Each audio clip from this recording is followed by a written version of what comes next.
So I'm back with this sheath. Last spot where we left off, I was gluing the back dangle sheath attachment point to the back of it. We got it all glued up and got it centered up to where I want it and all that stuff. And I'm going to take a good friend of mine, Mike's advice before I was talking about putting the JB weld over the stitch run once I drill my holes and stuff through here to come out here, and he had let me know that that JB weld might knock this nice finish off of my buddy's knife. So we're going to 86 that idea, and I'm just going to put some real nice deep grooves down here and try to recess the threads enough to where I can kind of burnish up this leather and kind of roll it to fill in the thing, and I'll put a good coat of beeswax on it. So that's probably what I'm going to wind up doing with that. But okay, so got this thing laid out here. Knife, like I said before, it was going to have a strap that goes underneath it, so this one will be to where I eventually have my strap, and it's going to be stitched in down here, and then I'm going to put my snaps in. Then I also made the D-ring attachments that are going to be cut and formed to go around the tops and the bottom. So now what we're doing is we're finally starting the tooling part of it. So I got the piece of leather here I'm going to use, and what I've chose to do was I made a template of the welt of the knife to kind of go off of. That way I got all my distances marked for where everything's going to be stitched in. That way the overall look of the artwork isn't messed up when I start to put everything down and stitch it in. It's not going to interfere with that. So I've come up with a couple of ideas. This is the one that I've been juggling the most because the sheath is so long and kind of slender. And kind of mapped out a little spot here and been kind of doodling and drawing a little bit. Let me get this opened up here. Sorry about that. But kind of like a filigree motif kind of foliage looking thing, you know. I'm not going to put a flower or anything on this one, but just going to give it a nice sleek look with the tooling, and hopefully this one will work out. It's got some nice contour to it, but I still got to kind of finalize it up. So I'm going to kind of go back through this thing with a marker and make some more detailed marks of how I'm going to go with this. Maybe serrate up some of the leaflets, you know, to where I can get more detailed leaves in or something. I'm going to try to pack this one full of all kinds of stamping. So let me clean this up and I'll be back. Okay, so I'm starting to finish up getting the last little bit of this kind of cleaned up and prepared, and I'll kind of show you a little bit of what I do. You know, I kind of get my sketch and then I come back in and get everything where it's a little more detailed, a little more mapped out, get some stuff for some nice folds when I start to do my tooling. But let me add this little line here and get this last little leaflet, no serrations on that. But so this is what we've come up with now. Just kind of running off that original sketch, kind of went through and just kind of changed some things up a little bit about it and got some more details. So that is soon to be, make sure that that's going to be alright for my stitch lines. You know, make sure you got a good templates, because there's got to be an edge of stitches that go around that. So I'm going to make sure we can still get them in, and it looks like with a little finagling we'll be able to fit everything in. So let me get the leather prepared and we're getting ready to start cutting. Alright, so we're back and we're getting ready to start the tooling. And like I said, folks, I'm no professional leather guy, and this is not a how-to or a guide into, you know, professional way of doing leather tooling, but this is my way. This is the way that I've picked it up. I've had no training. I've just watched YouTube and had a lot of really cool people along the way kind of offering me some help.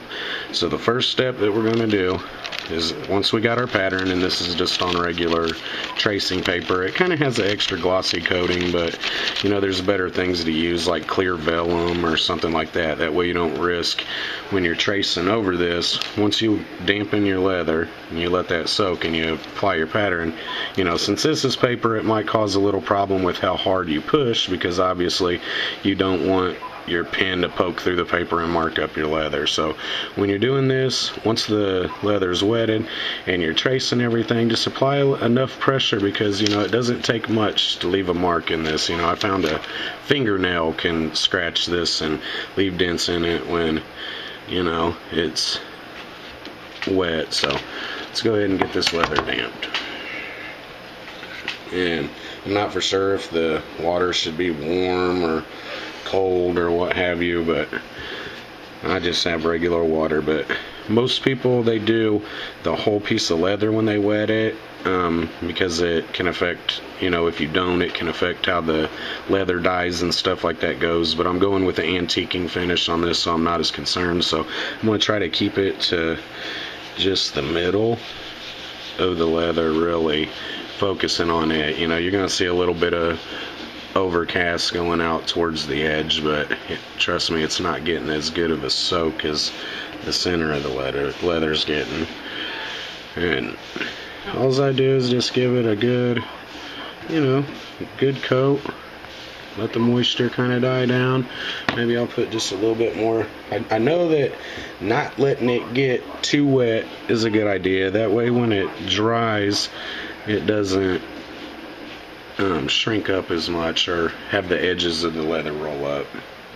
You probably hear Angie back there. She's kicking butt at Black Ops right now, you guys. So my boo's handling business.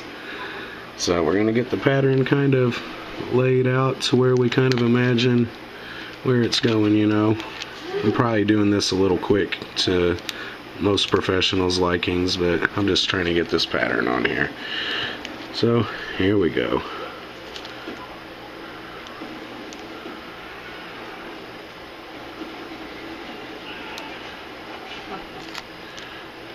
Get this traced around here, and I'm not really applying a whole bunch of pressure. I'm just applying enough to where I know it should be leaving a dent on the back side of the leather.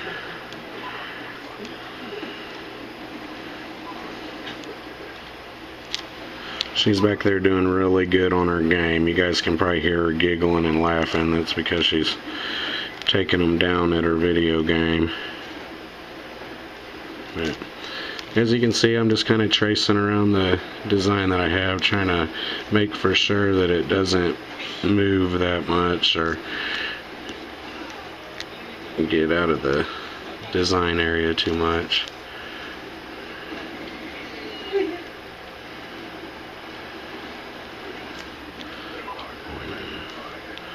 It's through, you know, and you just gotta trace over the lines. Sorry if I'm kind of just mumbling, you guys. I get in the zone when I'm doing this because it kind of helps me get a feel for how my hand is when it goes time to cut this stuff in with a knife, and that's actually the next step we're going to be doing.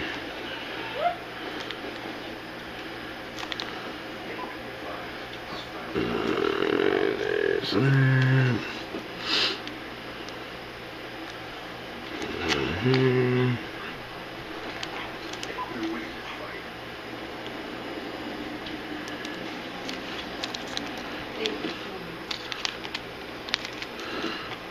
Checking to make sure everything's still lining up, which it is for the most part. If you get a little bit off, it doesn't matter, you know, it's your design, it's, you know, part of the fun of it.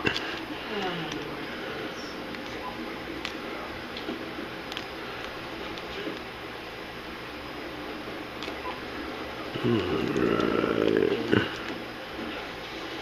About to the end end of tracing this. A couple ones. And then if you think your pattern's gotten adjusted over a little bit, you know, just kind of use your imagination where you think it should be, and it should be pretty close to it. Alright, so here we go. You can see the image has been put in there. I kind of missed a little spot down here, but it looks like by the pattern it's just a line, so you know, there's no need to go back and like try to line this back up. You know it's a line. You got control of the knife when you're cutting, so you should have that under control. Just take your time and you'll get it. So let me sign out on this part, then we're gonna wet the leather a little bit more, let it soak, and then I'm gonna show you about the little swivel knife. This has got just the small precision tip.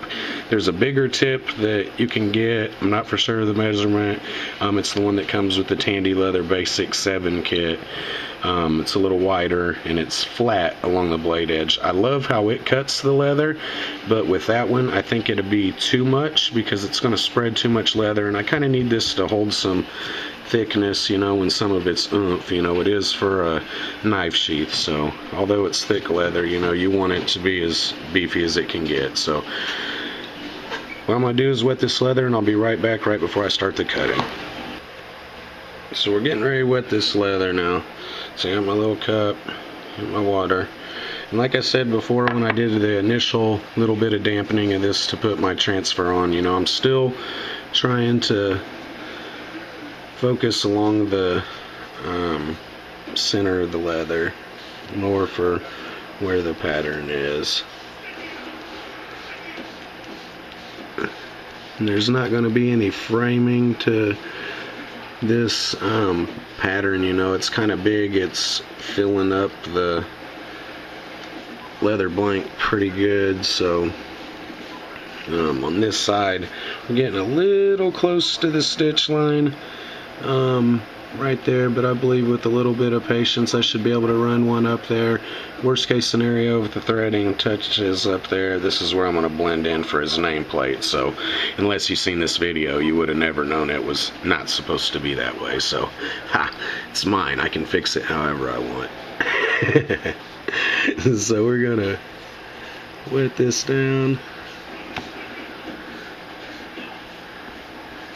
Everything kind of dampened up, and all the videos that I've seen, everybody, you know, they say wet the leather and then wait for it to kind of tone back down to the original shade of the leather. I tend to cut it maybe a little early. I don't know if I get excited, but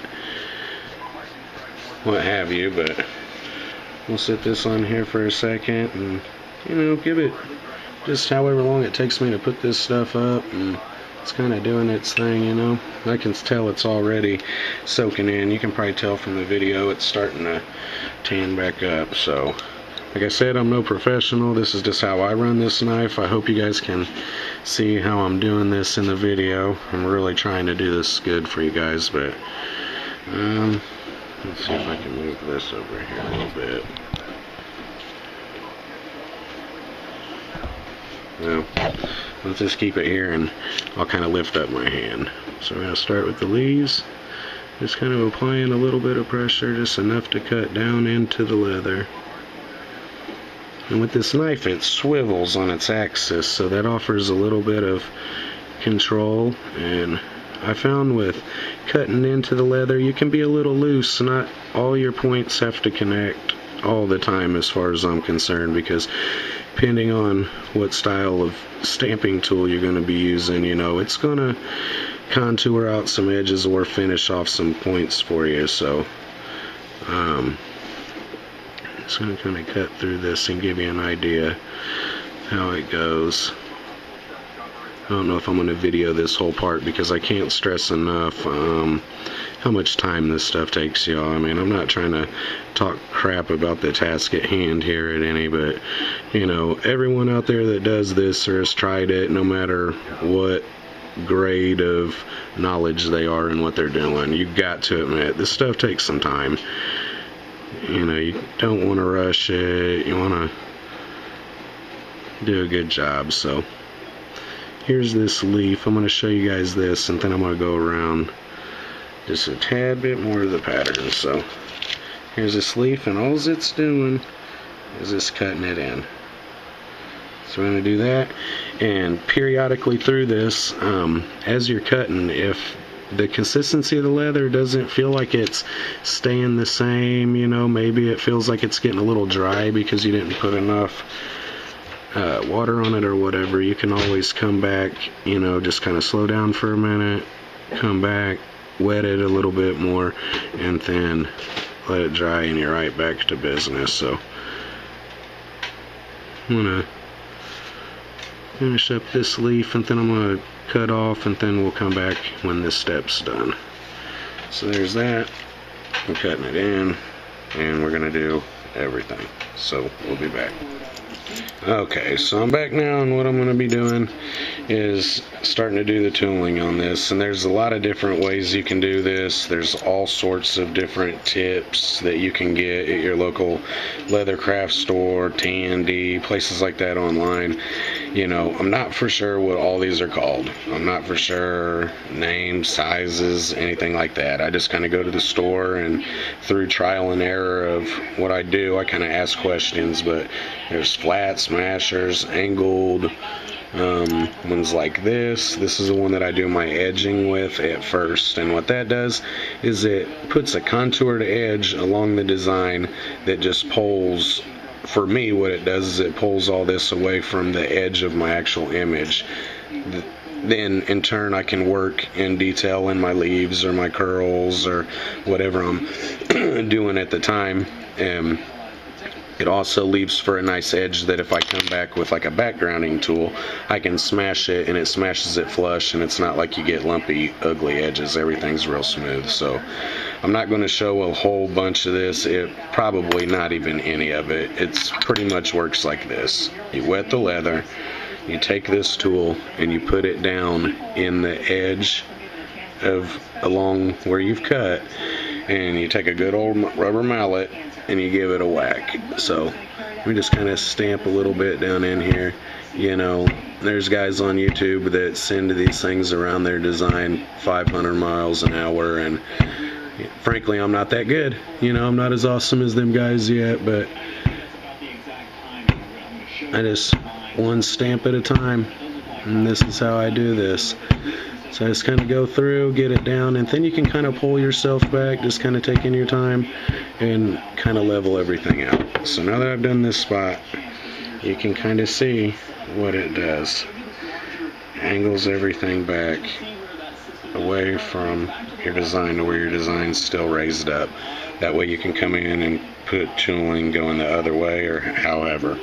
So you kind of see how I'm doing this. I'm just still using the original wetting of the leather from when I did my cutting. It was still a little damp and let me get my tooling done, but just one little clip at a time and a whole bunch of patience, you guys. This is where I'm glad, you know, the Lord blessed me with patience. So I'm gonna go around this whole design, kind of get everything backed up off of it, and I'm gonna do this all the way around the whole design, and I'll be back momentarily.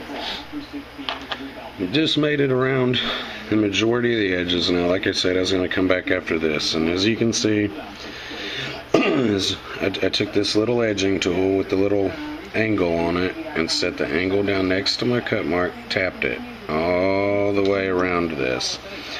Now, you can see there's some places I didn't do it, like down in here. I got this spot, you know, but there's a few places on the inside that are small, like all the corners and everything like that. And that's where I say there's different types of pieces that you can get to go down in there. So there's like the teardrop shape that kind of tapers down in a little point, and then they go down in size. You know, there's a few different sizes of them. So, you know, I got a little tiny one right like this, you know, to get down in all those corners. So I'm not necessarily doing that part yet. The background is, I usually do it in a couple different steps as I see how the image starts to unfold. But on some of these cuts, I want to start like using like a tool that makes like a smooth groove in it. And it's kind of like this tool here, which has the small rounded edge at the top and then the bigger foot, and this one's smooth. You can see this one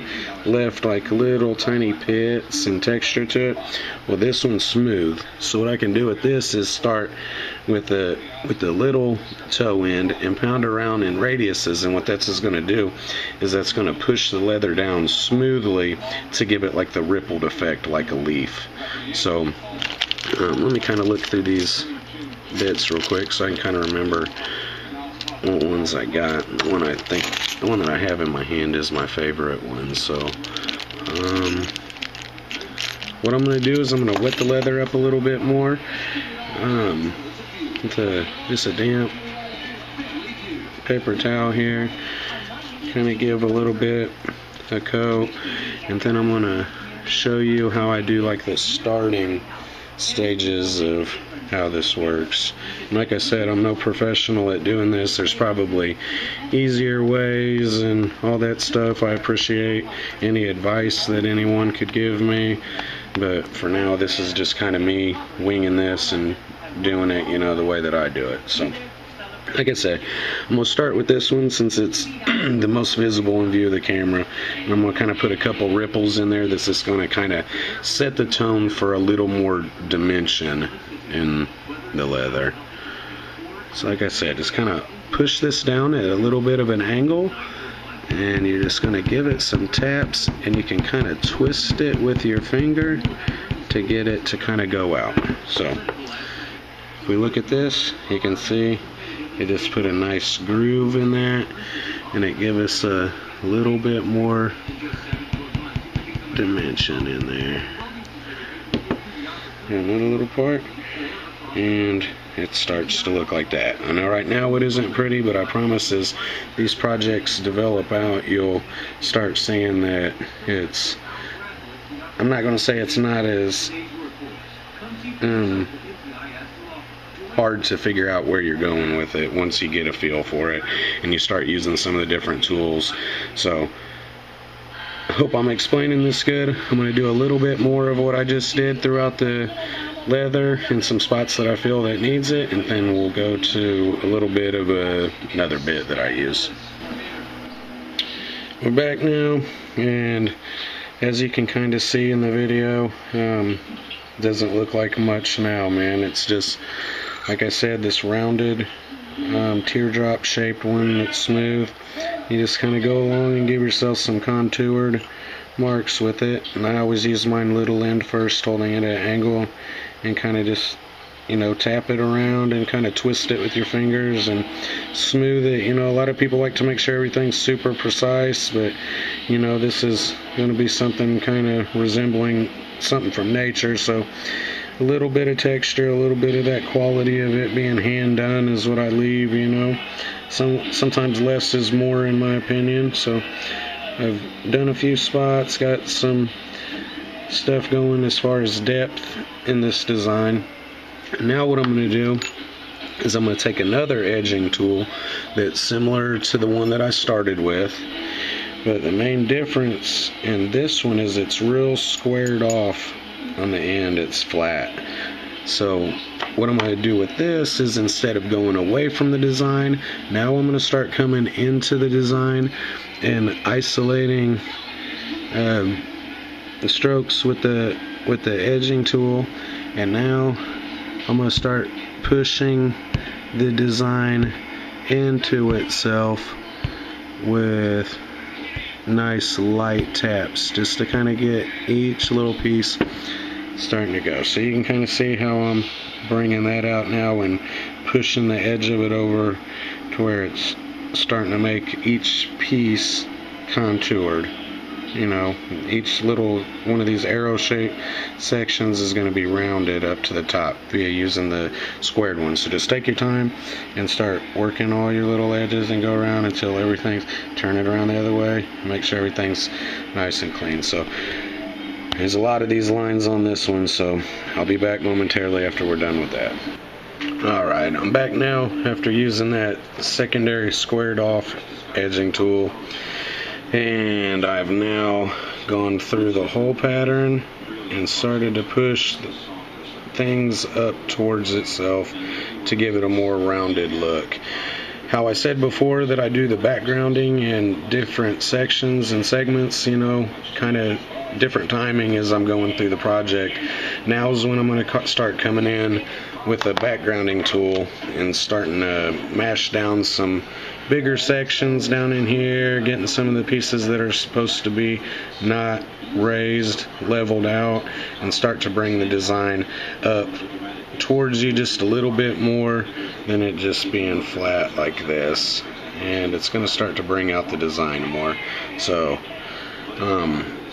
basically this flat tool is going to fit into some of these sections, and it's teardropped too, so the sharp point can almost get all the way into the corners, and then I can come back with the smaller one and tidy up. You know, I'm still not trying to make everything perfect, leaving a little bit of flaw, a little bit of, you know, handwork. You know, it doesn't have to be perfect like a machine stamped it. We're just trying to get it in there so the design comes forward. So let me smash down some background and we'll show you the next parts.